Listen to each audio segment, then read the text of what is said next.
So President Trump, former President Trump, is suing Facebook, YouTube, and Twitter for censorship.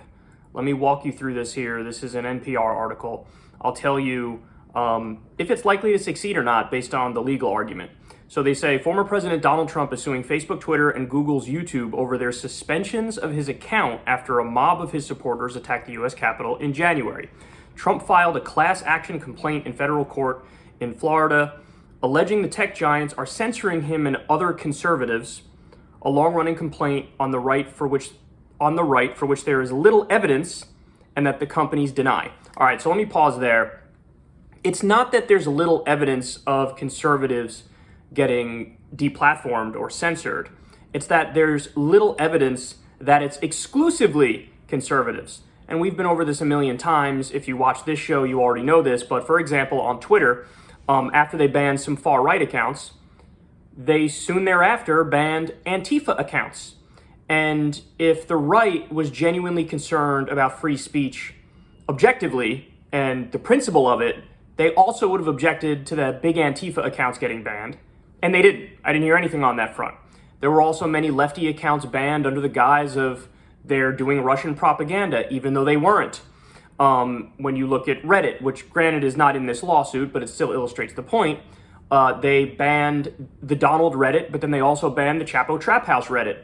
So I can go on and on here. There are countless examples of the left getting deplatformed, just like the right is getting deplatformed.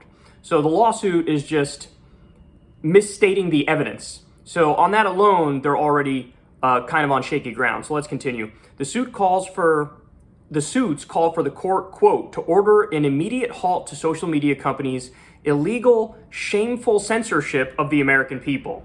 Trump said at a news conference at his golf club in Bedminster, New Jersey, "We're demanding an end to the shadow banning, a stop to silencing, and a stop to the blacklisting, banishing, and canceling that you know so well." Okay, again, so let me pause here for a second.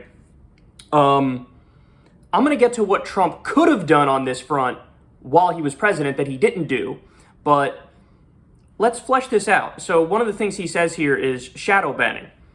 Now, I've made the argument that my YouTube channel, I think we're classified as borderline content, which means we don't get spread to as many new people in the algorithm. The recommendeds don't come up for new people very often when it comes to secular talk. That would be a form of shadow banning. Now, to be fair, YouTube swears up and down to me, no, that's not the case. You're not listed as borderline content. I mean, I've seen an 88% drop in new sub growth, and the output and the content is exactly the same. Some of that, I'm sure, is because we're post-election, but maybe you'd expect a 20% drop, 30% drop post-election, not an 88% drop. So I would say that we are a version of shadow banned. Now, would Trump's lawsuit make it so that secular talk gets unshadow banned? Almost certainly not. Almost certainly not. Again, there's a bunch of things that are misstated. They're not only doing this stuff to conservatives. And then the bigger question is whether or not we like it. And obviously, I don't like that stuff, but it doesn't matter. The question is, are they legally allowed to do it? Are the companies legally allowed to do it under the current existing laws if they want to? And, the answer to that is yes, but let's continue. The long shot legal actions are the latest escalation in Trump's long-running feud with the social media platforms that he used prolifically before and during his presidency. After the January 6th insurrection at the U.S. Capitol, the companies kicked Trump off their platforms, citing the risk of further violence. Twitter banned Trump permanently. Facebook has suspended him for 2 years, and then they're going to revisit it after that. And YouTube has said it will let him return only, quote, when we determine that the risk of violence has decreased. So again, let me just reflect on this for a second. As I argued to you guys at the time, do I think Trump crossed the line with the stuff he said around January 6th? I do think he crossed the line with a lot of the stuff he said. However, I do think that legally speaking, he gave himself enough plausible deniability to wiggle out of, any sort of accountability, because he spoke out of both sides of his mouth. So on the one hand, he was egging on the people to do the riot and to do the diet coup / insurrection. But then on the other hand, he was also saying, treat our officers beautifully and wonderfully, please. We love the boys in blue. We back the boys in blue. And everybody, please, at this point, go home. Go home. Remember when he came out and he gave that speech? And again, he spoke out of both sides of his mouth.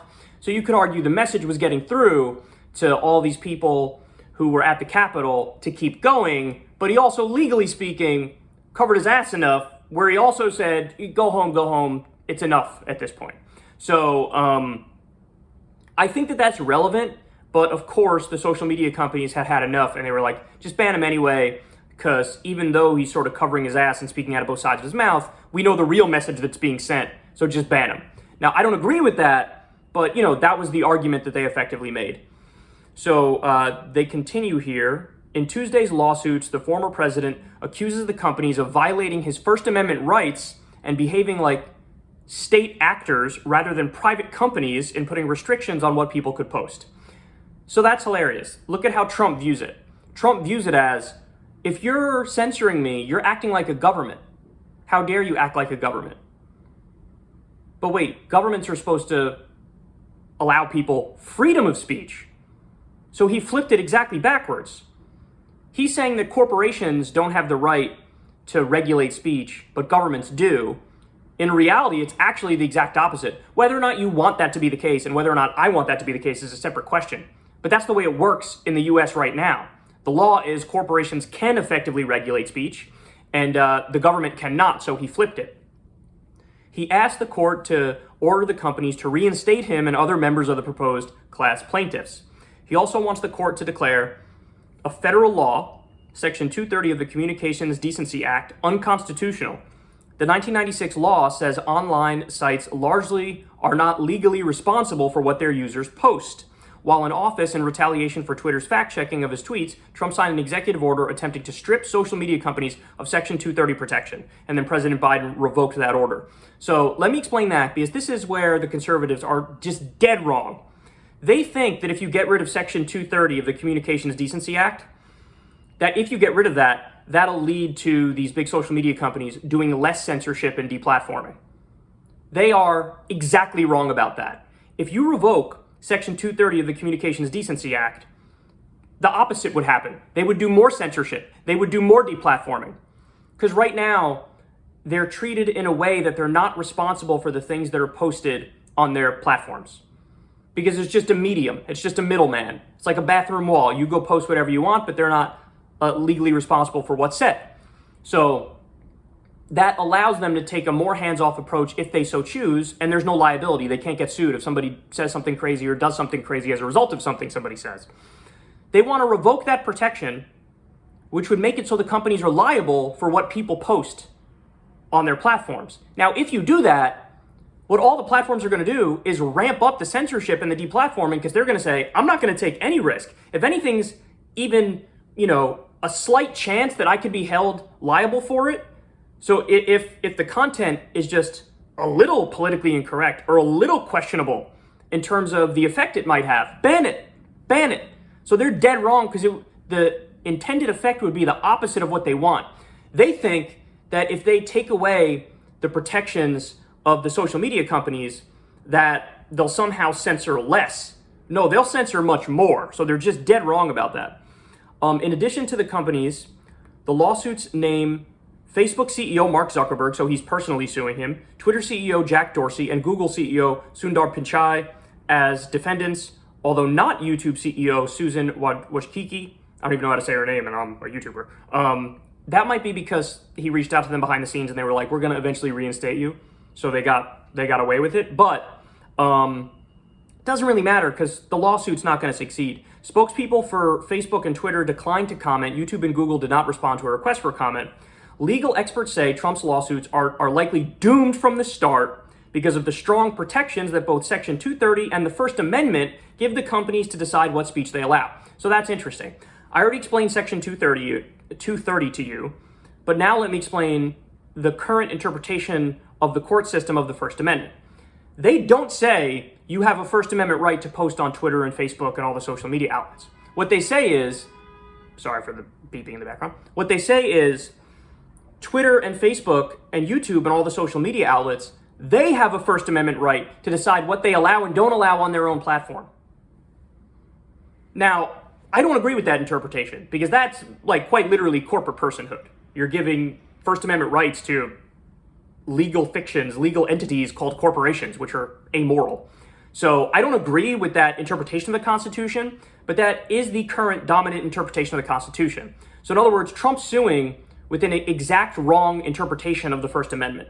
His interpretation is, I have free speech rights and everybody has free speech rights to say whatever they want on these social media platforms.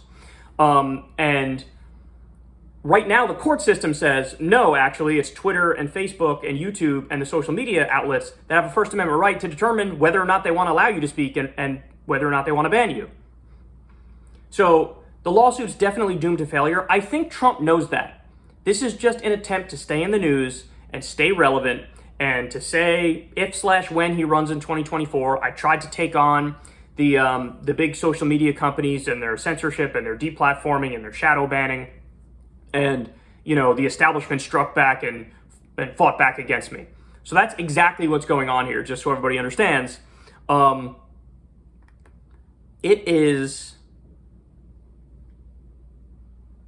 He's going to get his ass kicked.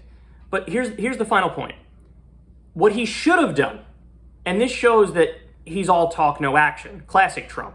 What he should have done is, when you were president, look for a way to either break up the big social media companies, which you have the authority to do under current existing antitrust laws, so anti-monopoly laws. You could have broken up Facebook, Twitter, Google. You could have broken them up. He didn't do that. He didn't lift a finger to do that, which shows you, again, he's all talk and no action. He's fraudulent. When he was president, he could have done something to try to impact this. That would have been one of the things. So try to break them up using current law, which you could have done, or try to do the thing that I favor, which is regulate the social media companies like they're public utilities. So in other words, you try to expand the protection of the First Amendment by declaring the big social media outlets the new public square. So that would make it so that you then have First Amendment protections when you're on the various large social media outlets. Now, I'm not a lawyer. I'm no legal expert. So how you do these things is a different question. I know he has the legal authority to break up these big companies. To do the thing that I prefer, regulate them like public utilities, that's a separate question. Can he do it with just his executive authority? Maybe, maybe not. Does it have to go through Congress? Maybe, maybe not. Will it be challenged in court? Probably. But he could have done something. He could have got the ball rolling. He could have tried to do these things. And if he did these things, then he could have gotten the outcome he wanted. Then he could have reduced, the social media banning and censorship and deplatforming, so on and so forth. So, don't feel bad for him, because he had the ability to do something about this, and when he had that ability, he didn't do anything. And now he's doing a BS lawsuit that he probably knows is going to fail just to stay in the headlines. So it really is obnoxious, because this actually is an important issue to me, obviously, being that, I'm a YouTuber, and I love Twitter, and I do feel like the algorithm messes with us in a variety of different ways. And I would like to see an end to the shadow banning and the deplatforming and the deranking in the algorithm. I'd love to see an end to that. I'd love to see a fair playing field. I'd love to see, them not go after people on both the far right and the so-called far left. But the way he's going about it is nonsense. It's not going to work. So either he should have tried to find a way to expand First Amendment protections by declaring these social media outlets public utilities, or he should have broken them up. What he's doing now is simply not going to work, and my guess is it'll be thrown out of court very quickly.